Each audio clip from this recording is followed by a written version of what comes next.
Yo, what's up? Welcome back. Dito po si Derrick at Doy TV Sports. Well, ang ating pag-uusapan isa lang po.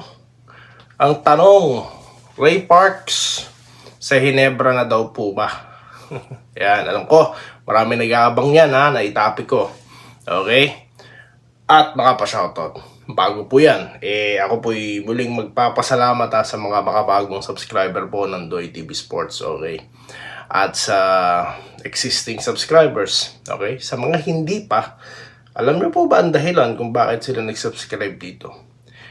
Sila po'y naghahanap ng katotohanan at nakahanap na rito at ayan na, nagtatanong sila, nagbe-verify sila rito, no? Tungkol po sa mga rumor, okay? Kasi po, ito ang channel na walang karga. Walang kargang fake news, walang kargang clickbaits, no? Hindi tayo kasama sa grupo po ng mga budol vloggers, no? Or April Fools vlogger. Okay? So, yan. Ang ating channel. Salamat po. Okay. So, dito na tayo sa ating bagong content. Shout out muna. Mabilisan. Okay? Kay Sir Archie Makirang, shout out po sa inyo, no? Boboto niya raw po ang Doy TV party list. Kalaban ng mga fake news vloggers. Salamat Okay, Arnold Tan na nagpapa-shoutout from Marinduque. Shoutout po, sir. Okay, so mabilis ang tanong. Okay, yan po bang si Ray Parks sa Hinebra na? Wala. Yan po ang aking mabilis na sagot. Okay, unang-una guys, no?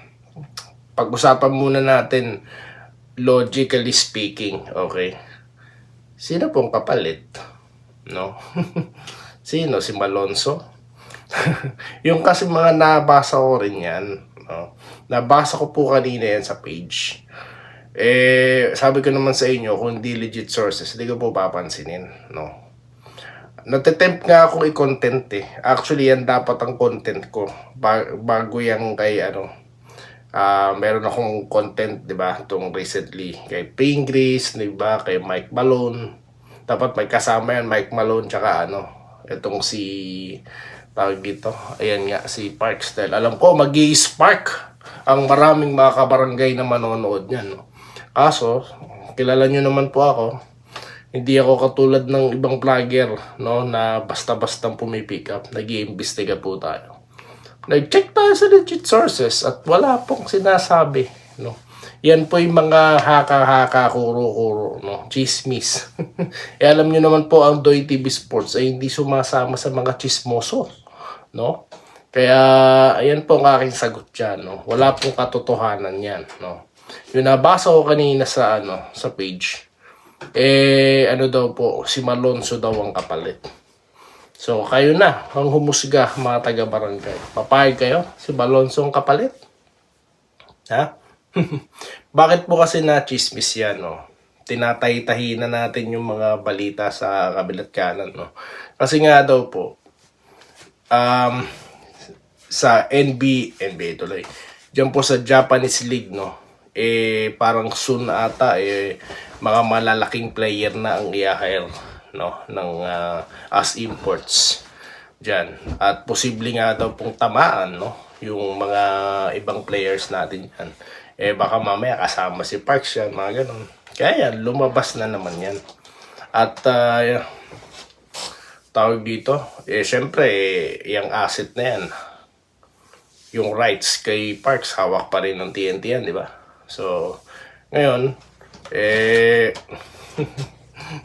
naisip ng mga malikhain na i-trade sa mga asset ng Hinebra dahil marami pong asset. At yan ka, si Malonzo yung napangalanan.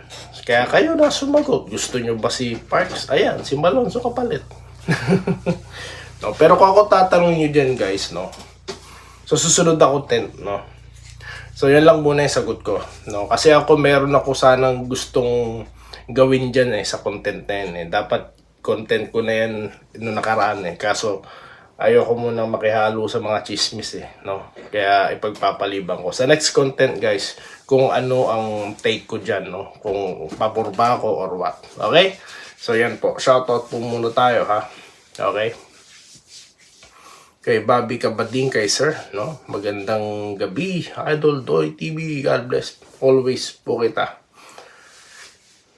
Kita-kits sa laro ng Ginebra. Ayan, John Romel Aldino na nag-good after. God bless forever pa ng Barangay Ginebra. Ito po ang tanong. Gregorio Jr. Del Mundo. Sir, totoo po ba si Ray Parks daw Ginebra na? Ayan, nasagot na po natin, ha? Okay. Hello, good PM, Sir Idol. Sarap. Natawa po kasi ako dun sa Doy TV party list. Biglang naging politiko na si Doy TV. Grabe naman yan. Hindi pa nga tayo nagsisilver no? Politiko na kagad. Ano tayo? Si Manila Boy na porket maraming subscriber, biglang tumakbo. Hindi po tayo ganun.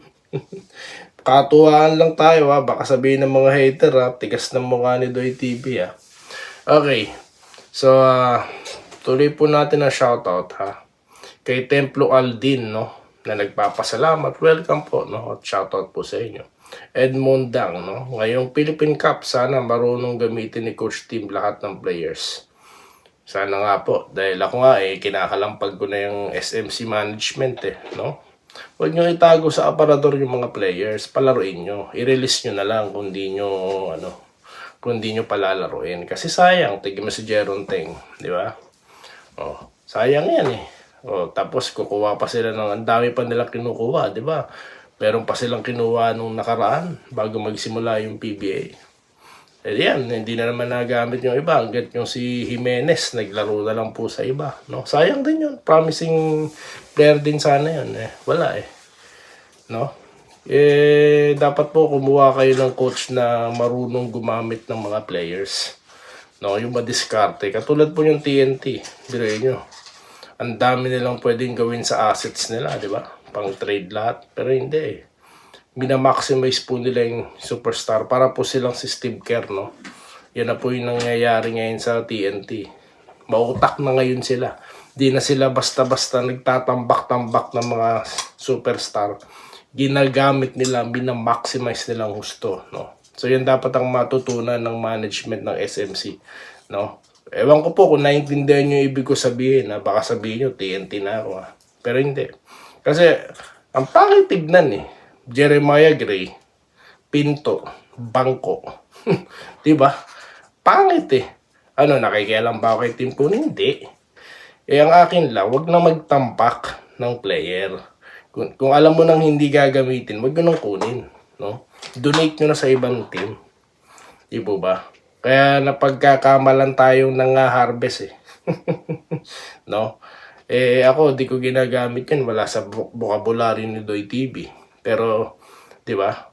Ang sagwa po tignan, yung marunong na player na nasa aparador, no, ng Ginebra, ng San Miguel. Ayan ako Ginebra ako pero sinasabi ko to dahil I'm a fan of basketball at I want those players to play. Hindi dyan sa bench nyo. No, katulad niyan, yung isa pa, si Paul Garcia. O, di ba? Yan ang best example na nasa aparador yan. Di ba? As a matter of fact, hindi nga binibihisan no? Nasa baol pala siya, okay? So, dalawang klase. Isang baol, no? Hindi binubuksan, yung isa nasa aparador, no? Naka-display.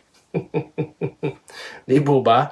So, yan. Pasikatin nyo yung aking word, no? Baol at aparador. Para po magising yung mga management ng mga team na yan, no? Okay po ba? Nakakahilo yung mga big vloggers. Basta sa iyo lang ako nanonood. Maraming salamat po kay Sir Edmond. Maraming salamat sa inyo, Sir. Rodualdo Prasdilla, no? Maraming salamat po. John Romel Aldino, maraming salamat. Cyrus Gabello, salamat po. Bon Ryan Cantor, maraming salamat. Sir Malyari Mascareñas, maraming salamat po. Sir Joseph Pineda, okay, Sir Ray Nyingaska at kanyang buong pamilya na nanonood. Maraming salamat. So yun lamang po guys ang ating content sa ngayon, no? Mabilis ang sagot sa inyo pong tanong. At yun na po, no? Ang response ni Doy TV Sports. At muli, maraming salamat sa inyong panonood at magkita-kita po tayo sa mga susunod na video content. Dito lamang sa Day Enriga, Doy TV Sports. Muli, maraming salamat po sa inyong lahat, no? good night at magandang araw po sa mga OFW. At good night po dyan sa Pilipinas. Maraming salamat po. Salamat po sa panonood. Subscribe na para sa mga susunod na basketball at boxing videos.